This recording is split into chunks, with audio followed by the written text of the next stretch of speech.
Hello YouTube, welcome back to the life of a virtual airline pilot with me, Captain Mac, and we are currently located in Page, Arizona. You'll notice that we started this video off a little bit differently. If you've been following me up to this point, I usually start with a look at our flight on the website, but the video is getting a little long, so I decided let's go ahead and find a way to shorten them down a little here. Anytime I'm going to highlight something about the website itself, we will start out there, but otherwise we're going to go ahead and just start right here so that we can hop right in. And that's what we're going to do right now. We're going to jump right into this beautiful King Air 200, and let's get started on our before start checklist. I see no other way to do things. This is awesome. Let's do it. So we're going to start out with our elevator trim. As always, it's supposed to be at 0. And let's hop up here so we can get a little bit better view. It is at 0 right now, and just like every other time, I'm going to bring it up a little bit so that I don't forget to do it later. The cabin door is locked, baggage is loaded and secure, weight and center of gravity has been checked, and the brakes are set. All of our switches are off and in the appropriate position. Landing gear is down. Power levers are at idle. They're actually a little bit low there. We can just bring those up a notch. That's technically idle right there. If we can even them out. There we go. Propeller controls need to go full forward. We'll go ahead and do that right now. Full forward. And our condition levers need to be in the cutoff position, which they are. Cabin signs need to be on. Fasten seat belts and no smoking. Cabin temperature mode needs to be off. That's this one right here. We can move that yoke out of the way for you. It is off. Vent blowers in the auto position. That's this one here. Down is auto. Aft blowers and electric heat both need to be off, and they are. We need to check the oxygen supply pressure, and we do that by hopping down over here. This is our oxygen supply pressure, and as you can see, there's plenty in there. So we'll hop back over to the other side of the aircraft, and we'll go ahead and close our fuel firewall valves. These two right here. Standby pumps will come on, and we'll listen for operation. There's one, there's two, and they're both working. Now we can switch on the battery.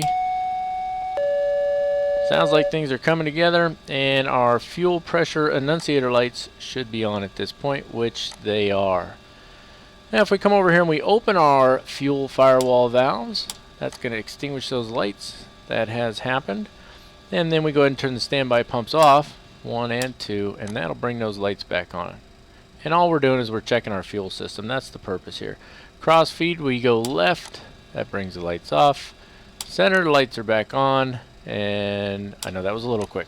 Right, the lights are off. Fantastic. Fuel system's looking pretty good. Cross feed goes off. Check the auxiliary transfer switches. These two here are both in the auto position.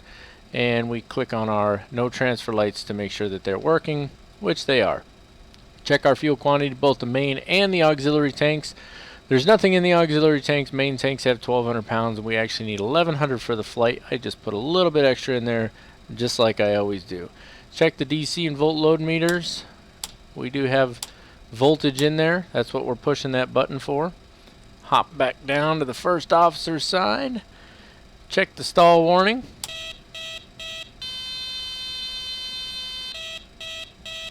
And it is just as annoying as it always was, so we know it's still working. Fire detectors and the fire extinguishers, we're supposed to check them. Still don't know how to do that, and I'm certainly not going to discharge them like I did in the past, so we'll just leave them as they are. We do need to test our annunciator lights. That's this panel here and this panel here, and we do that by pushing the button. Everything lights up. That means we're good. The database has been reviewed. We have the proper AIRAC cycle, which is currently 1306, not O switch, 1306, and the beacon light is already on because I turned it on before we got started. Why did I do that? Because the beacon light is technically supposed to be on as soon as you put power on the aircraft. And that is our before start checklist. With that being said, we can roll right into the start checklist. Now I've gone over this procedure many times, so I'll talk as I go through it, but if you're interested in a tutorial video on how to start the King Air 200, let me know down in the comments and I'll be more than happy to put one together for you. So let's go ahead and flip on our right engine ignition switch.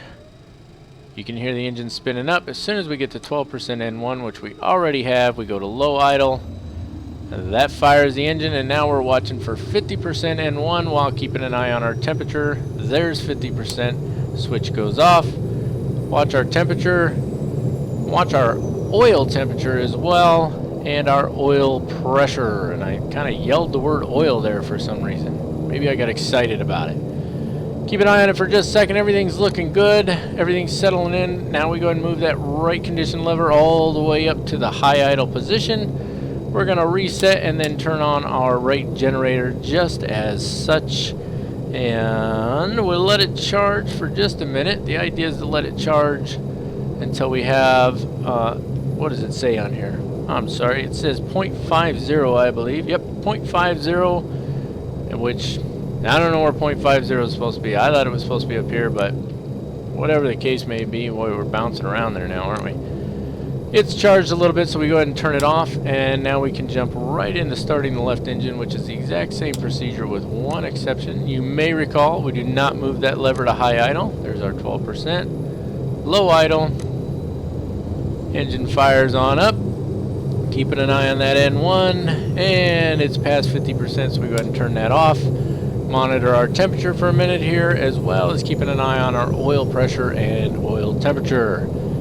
They are looking fantastic, and once we're satisfied that those are good, we can go ahead and we can do that right generator reset and then on again, and the left generator reset and then on. And once those are both done, we can reduce the right engine to low idle. And that is the start checklist for the King Air 200. That was pretty quick, right? Good times. We don't need to do engine clearing. Everything went like a champ. So we're going to move right into our after start and before taxi checklist, which go together. And we'll jump up top first and take a look at our DC voltage and load meters. Once again, I'm pushing a button just to see what the volts are at, and they're plenty high. And the load is plenty low, so we're good there. Avionics master switch is going to come on next. That's this one right here. Lights are going to be as required. We'll need taxi lights, navigation lights, recognition lights, and strobe lights. We don't need anything else. It's light enough out. We should be good to go. Cabin temperature mode it says as required. We're going to leave the cabin temperature mode where it's at on low, and we need to turn the cabin, I'm sorry, that's the cabin temperature mode. That's the actual temperature. Cabin temperature mode is going to go to auto because that's what's required. Instruments have been checked. Brakes will be checked just before we pull out. And that wraps up the after start checklist. Okay, all our last minute checks are done and we are ready to start taxiing out. We're going to be taking runway 15 and departing pretty much straight out. So let's go ahead and get started on that right now. You can see ACAR says that our passenger loading is complete. That's good. That means we're going to be getting credit for our flight, and that's what we want to make sure we're doing, right? So we'll taxi on down here. We don't need quite that much power to taxi, of course. This thing really likes to get going. I know I'm not on the taxi line. That's all right. There's no other airplanes over here right now. So I'm just keeping an eye on what I got going on here. Let's get this airplane going. So we shouldn't have to taxi too long. It's a really small airport. One of the things I did, just in case you're wondering, during my last minute checks, I double checked my weather real quick. In this case, I wanted to make sure I had the right altimeter setting. I checked my weather at my arrival airport as well, just to be sure that it is as I expect it to be, which in this case it is. And we set the altimeter real quick. I could do it on screen. Usually I do it off, but it is 29902 today anyway, so it's not going to be an issue. Our wind, in case you're wondering, is 210 at 13 knots and gusting all the way up to 21. So we're definitely going to have to keep an eye on that wind. It's going to be a little hairy on the departure, but that's the nature of flying sometimes. Not a big deal. Should be a good time either way. Other things that I check real quick, I just go back down the checklist really fast to make sure that I didn't miss anything. And in fact, I just thought about this as we're taxiing along here. Let me make this turn real quick. And I always forget this because it's not on the checklist. And I don't know why it's not on the checklist. But the left and right engine anti-ice both need to be on for all ground operations. It does say it in the manual. Wow, got a little squirrely there. It does say it in the manual, but it doesn't say it on the checklist for some reason. And I'm a little curious as to why that is. I think I mentioned in the past, I have a friend who does fly King Airs for a living. That's what he does in the real world. He lives out in Germany, and he's a pilot for a small private airline out there, and he flies King Air 350s. And he has this same aircraft for his sim. He uses it to practice. He says that basically the procedures are pretty much spot on. Well, that's fantastic. And he also told me that the real world checklist does indeed have that on there. It specifically says that, in fact, it's right after you start the engine, you turn the engine anti-ice on. But for some reason, it's not on our checklist, and as a result, I tend to keep forgetting it. So not much I can do about that except try to remember. Maybe I'll just write it in on my checklist. That's what I ought to do. I'll just write it in on there, and that way in the future, I won't forget it. Alright, so as I said, it's not a real long taxi, but we do got a little bit further to go here, so I'm going to go ahead and just pause the video for a second because there's nothing to see, and I will see you at the end of the runway, and we'll do our before takeoff checklist. Okay, folks, here we are at the end of the runway. As I've said in the past, there is a engine run-up procedure that you're supposed to do before takeoff. I have done that already. I don't do it on screen typically because it's pretty long and pretty extensive, so once I get used to really doing it, I could probably do it a lot quicker, but I don't really have that memorized yet, so I don't want to drag that out too long. So that's been taken care of. Let's go ahead and do the rest of our before takeoff checklist here. We need to make sure that we arm our auto feather. We don't have an auto throttle in this. We've already checked the manual feathering of the propellers. Fuel quantity has been checked. We can see it right there as well if we want to take an extra look. Bleed air valves need to be open at this point. Let's just hop over here and make sure we take a look. Bleed air valves are open right now. Annunciator lights have to be extinguished or considered. All the lights up top are extinguished, and the left and right engine anti-ice have already been considered. Transponder needs to be checked. We're still on the 1200, which is our VFR code. We don't need any ice protection. Engine auto ignition, it says as required. We might as well flip those on, and that gives us a couple more lights to consider down here as well. PFD is good, GPS is good, and the standby attitude indicator is erect and normal with no fail flag in view. These are not fail flags. This means there's no glide slope, no localizer, and that would make sense. So that takes care of our before takeoff checklist, but I still got a couple items that aren't on here. For example, we need to go ahead and flip the landing lights on at this point, and we want to make sure our flap setting is taken care of, which it is. That being said, I believe we are ready to go. We have all our lights on. Oh, I'm sorry, there was one other thing that we need to do. It's, again, not on the checklist. And I haven't found it on a pre-start checklist either, or right after startup. But here we go. We need to go ahead and make sure that we've set our altitude on whatever our first altitude constraint is going to be. We don't actually have an altitude constraint because we're not flying a SID. We're not flying standard instrument departure. So we're going to just jet right on up to flight level 220. And once we're airborne, we'll take care of turning on the flight director and yaw damper and all that. Those are all after takeoff checklists anyway. So we are set on our GPS, which means we're good to go. You can see from our display over here, our middle display on our Garmin 1000, that this is going to be pretty close to straight out departure. We'll be making a bit of a right turn once we take off, and then we will be on our way. So all that being said, enough talking. Let's get to flying. And here we go. Run those engines up a little.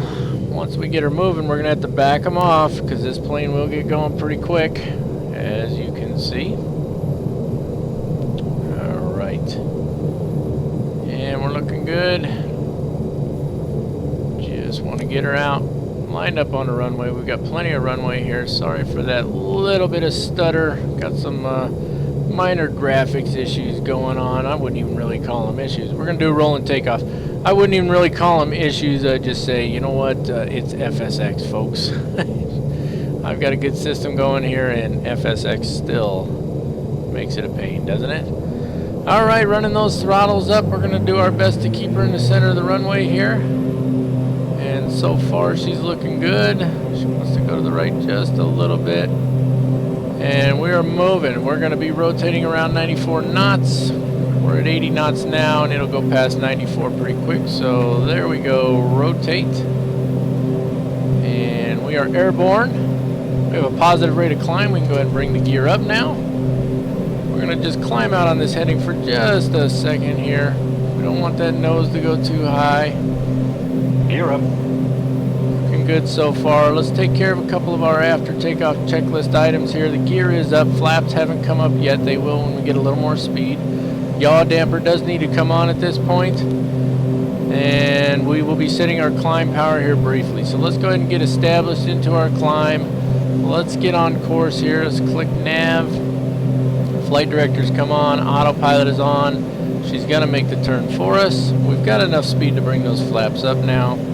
Flaps are coming up, nose is coming down. A little bit of trim to keep it from diving on us. And what we can do now is we can go ahead and set our altitude by using our vertical speed. And what do we got there? 15. We'll climb at 2,000 feet per minute for the moment. We've got plenty of power to do so. And now we can definitely take care of the rest of those after takeoff checklist items. So the yaw damper is on. Let's set our climb power. We want to bring our prop RPMs back to 1800. Can you hear the change in the sound as those prop RPMs come down? And you can see right there, I'll show you here. You can see right here's our prop RPMs. We're coming down, we're at about 1860 right now, so we need to come down a little bit further. There we go. We don't have to be spot on 1800, but we definitely want to be relatively close to it. Alright, looking good there. Prop sync comes on at this point, and there it is. Prop sync is now on. Auto feather needs to come off. Taken care of. Engine instruments are going to be monitored. Taxi lights can come off, but the landing lights will stay on for a couple thousand more feet until we cross 10,000. Cabin signs will remain as they are. Cabin pressure, we can go ahead and take care of that now. We're going to be flying at 22,000 feet, so we want to set this aircraft altitude at 22,000 feet. That's pretty close right there. Let's go with that right there. Looks good. And the aft blowers need to be off. That's one right over here. Aft blowers are off. We never turned them on. And that's it. That's all for the climb checklist. We are climbing away now. Looking good right now. And there's not much to see out here. Sometimes you can see just a bit of the Grand Canyon off to the right there. It is a default FSX scenery for the Grand Canyon, so it's not particularly breathtaking as it is in real life. I have been there, it's pretty neat. But yeah, other than landing lights here, which are going to come off in just a second. We're across 10,000 feet. We should hear a call from our first officer here shortly. And there it is. And we're good to go. So I'm going to go ahead and take it on up to cruise altitude. And once we get up there, I'll hop back on here and we will do our cruise checklist. See you in a minute. And as you can see, we are just about at our cruise altitude of flight level 220, and we are ready to go ahead and take care of that cruise checklist. The first item on our list, of course, is the cruise power. We need to set it in accordance with the cruise power tables. And today I've gone ahead and pulled the table for a setting at 1700 RPMs instead of 1600 RPMs. And we just want to go ahead and double check real quick here. Our outside air temperature is between -10 and -20. So we're going to go ahead and we're going to just extrapolate a little bit between that. We're going to use 1700 RPMs and we're going to put our torque at probably about 2220, give or take a little bit. So first things first, keep an eye on the RPMs right here. We're going to roll those back to just about 1700. Coming on down, keeping an eye on them, trying to keep them relatively close to even and get them as close to 1700 as we can. 1703 looks really good, and then we want to go ahead and take our torque on up to about 2210, 2220, somewhere in that neighborhood. And this is going to give us a cruising speed of just about 217 knots indicated. Alright. So that's what we're looking for, 217 knots indicated airspeed, give or take just a little bit. And let's go ahead and just bring that torque on up a little bit more.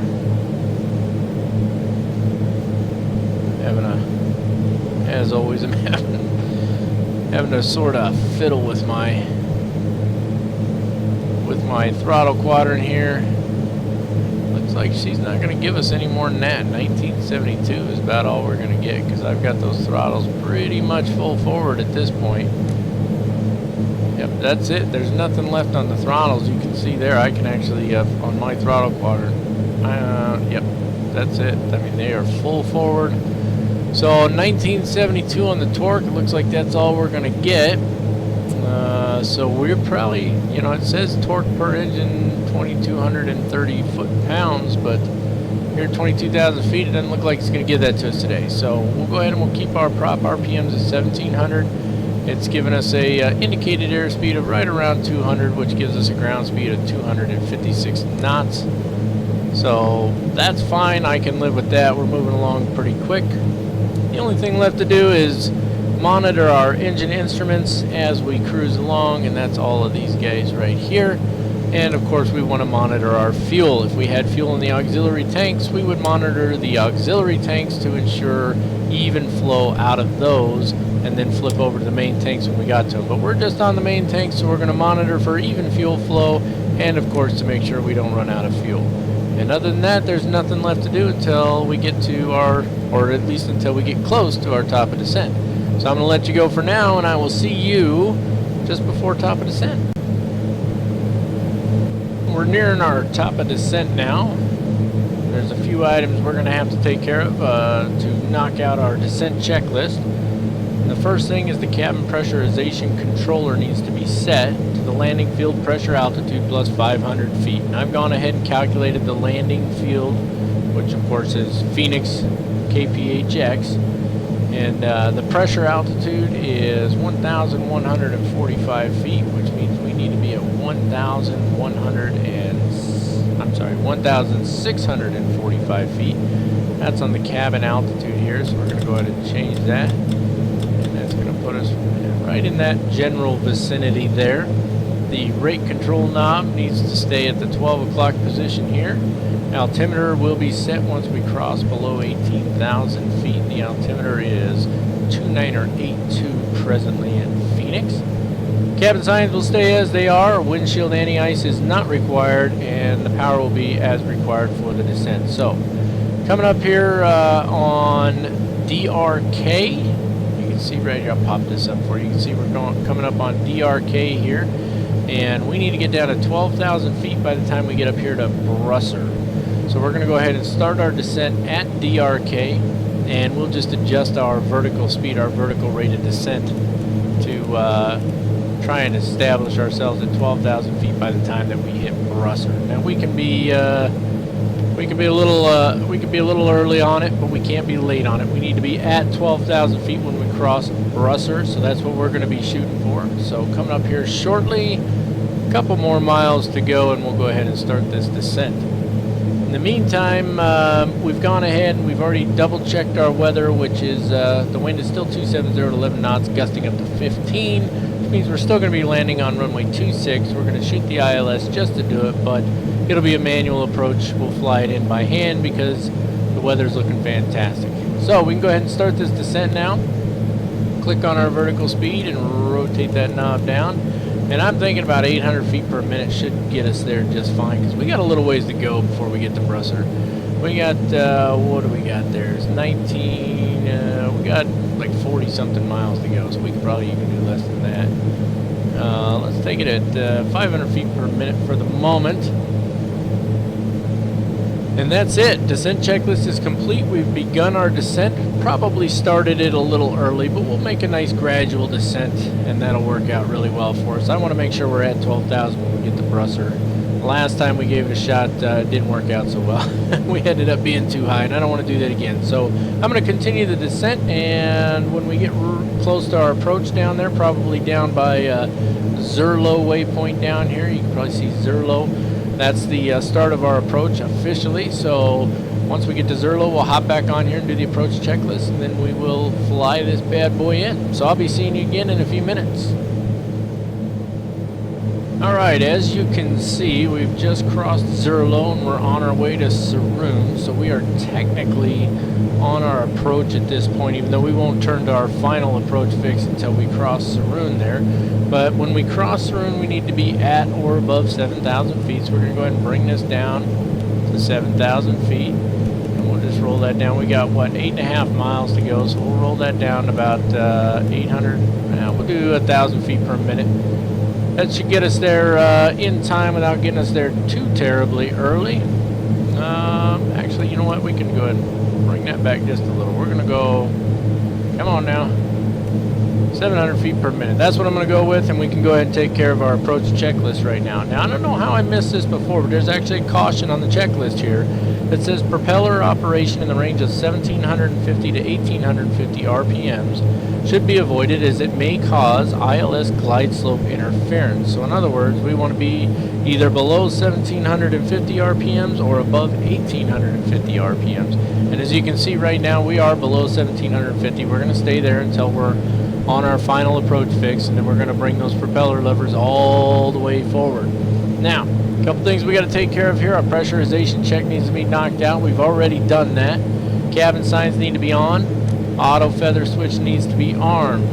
Come on, there it is right there. Flaps need to be in approach mode, which they are right now. Landing gear won't come down until we're on our final approach fix. Landing and taxi lights are on at this point, and the propeller synchrophaser needs to come off, and there it goes right there. And that's it. Once landing is assured, flaps will go full. Yaw damper will come off unless we're actually flying a full ILS approach, because we learned that once already, didn't we? And we'll make sure the propeller levers are full forward, and power levers will go to beta range after landing. Yep, that's it. So I'm going to go ahead and continue to fly this approach, and when we get a little closer to the airport, I'll hop back on here with you, and you can do the landing with me. See you in a minute. And we're just about to the ILS intercept point at Jiggle. And right now we're descending down to Todre, however you want to say it. We got to be at or above 5,000 feet at Todre. We got 1.5 miles to go there, and we're just coming up on 5,000 feet, so we're looking good. I apologize for that little flashing on the screen there. Don't know what's causing that. Still some bugs to work out on the new system.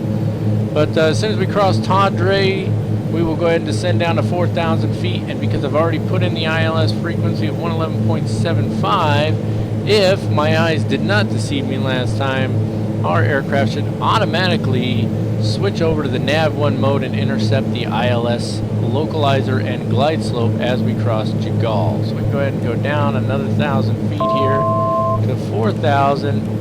And we don't have a lot of space to do that in, just 4 miles. We'll do it at 800 feet per minute, should be just about right. And once we cross Jiggle and we've intercepted that ILS, we're going to go ahead and do those landing assured checklist items, which include bringing the propeller levers all the way forward, putting the flaps to full, gear will come down. It hasn't yet. And that will be it until we land. So we're going to go ahead and bring this bird all the way in. I am going to let it fly the ILS again. I like to do that. I have some friends that do fly for airlines in the real world, and they all tell me the same thing. The airline procedures typically require them to fly the ILS when it's available up until a certain point. It just depends. They don't necessarily have to use the autopilot to do it, but they do need to have the ILS frequency tuned in so that they can fly the proper localizer and glide slope. We're going to go ahead and just follow the ILS on down. It'll help us get set up for hopefully a nice smooth landing without using the entire runway, because I'm really tired of floating all the way down the runway on my approaches. It's just getting a little ridiculous. So we are half a mile from Jiggle at this point, so let's keep an eye right here. I'm not going to touch anything. I'll leave the mouse up top here. I want to see, does it grab the ILS? Jiggle the prune. Doesn't look like it grabbed the ILS, does it? Nope. Let's hit the approach switch and see what happens. Nothing. Switch it to VOR1. Still nothing. Maybe I changed the frequency to the wrong one. Oh yeah, that's the active there. That's why I switched it from the active to the inactive. Probably not the brightest thing there, huh? So let's go ahead and hit the approach back on there. It should start the descent for us, hopefully. Doesn't look like it's going to, probably because we're above glide slope at this point. So let's go ahead and bring it down, get it on the glide slope. Gear can come in at this point. Gear down. There's the gear coming in. That'll give us some drag to keep us from picking up too much speed. Full flaps coming in now. And 2,500. Move the altitude select down.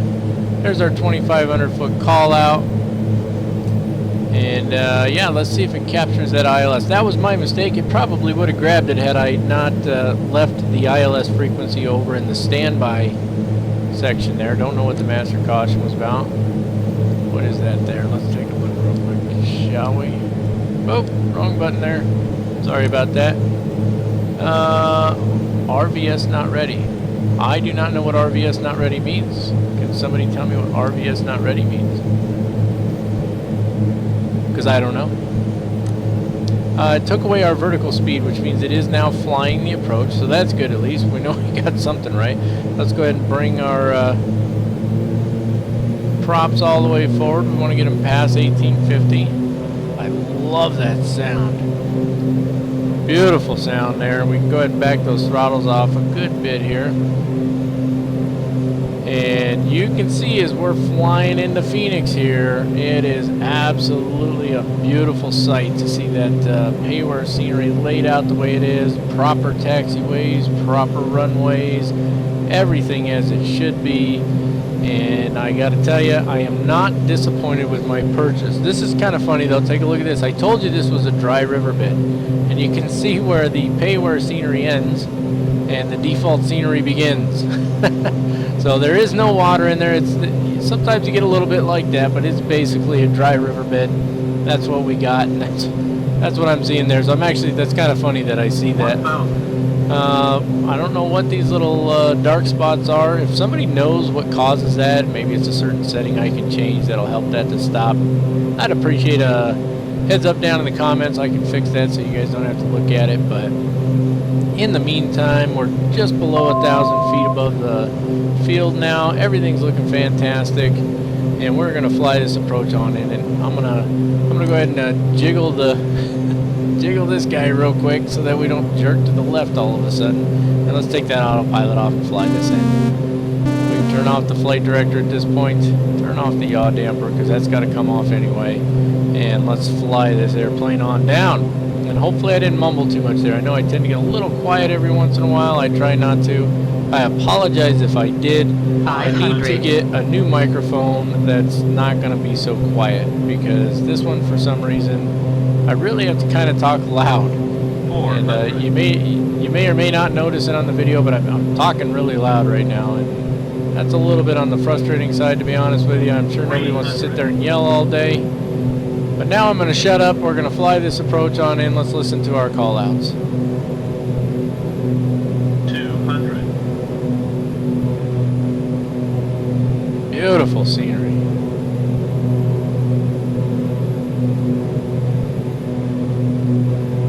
100.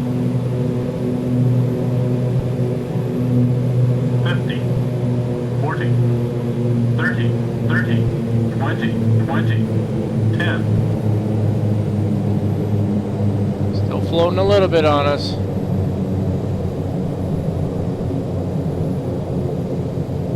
Oh man, beautiful landing, but she floated, huh? There's those reversers coming in. Didn't float as bad as it did before. I pulled those throttles out just after hearing that 100-foot call out, and that definitely made a difference. So let's go ahead and try and take this high-speed taxiway here. We're going pretty fast, but that's a little better there. Now we did land on runway 26, and that's not the side of the airport we belong on. And since I want you guys to be able to see this absolutely gorgeous layout, I'm actually going to take this taxiway up and across here. And I know that's going to extend the video a little bit, but I'm going to go ahead and do it anyway because I don't think you guys want to miss it. We actually taxi over the top of the ground traffic up here, and it's pretty cool. So while we're starting on that, let's go ahead and do the after landing checklist. Let me just flip my page here real quick. I am using an actual checklist here. We know the landing lights need to come off. If I can get centered up there, turn that off real quick. Landing lights come off, those are good. Flaps need to come up, flaps are up at this point. What else we got here? Give me just a second. We got a couple taxiways to go before we're gonna make a right turn here. There is no ice protection. We do need to turn the ground anti-ice on, actually. The engine anti-ice. It was still on, apparently. I didn't flip that on. I thought I had it off. I must have made the mistake of leaving it on. My apologies there. Everything else, trim, we could set the trim for the next pilots, but we're not going to do that. We're going to make them work for it. So we're good. All we have to do now is taxi, and I won't make you watch the whole thing. I just want to take you up here. We'll speed up a little bit here. I just want to take you up here to where these taxiways at Phoenix actually cross over the airport ground traffic. Not the ground traffic out here, but the people coming and going to pick up and drop off passengers. This taxiway, two of these taxiways up here actually cross over the top of that ground traffic, and there's not a lot of airports in the country that have airplanes taxiing over the top of cars. Alright, so I stopped here just for a second so I could show this to you. You can actually see that we're up above the road that's down below us there. You can see the road right there runs down all the way underneath us right here and on out that way. And that's actually how it is here at Phoenix Sky Harbor. And I just think it's really cool that this airport that Flightbeam did includes that. I think that just really adds to the realism of this airport, and I think it's fantastic. So I just wanted to show that to you real quick. I'm going to go ahead and finish taxiing over now, and I will see you for the shutdown procedure, shutdown checklist. Okay, here we are in a proper, I know that's probably a little loud, I apologize. Here's a proper parking space for Great Lakes Airlines. They actually come right out of this as part of Terminal 2. They come out of the building, load on the aircraft over here, and that's the rest of Terminal 2 right there. So I decided to park in a proper space. I hope you appreciate that because that took a few minutes to get here. Nonetheless, let's go ahead and take care of our shutdown and securing checklist because that's what we're here to do now. So first things first, parking brake needs to be set, which it is. Avionics master switch needs to come off. That's this one right here, if I can click it.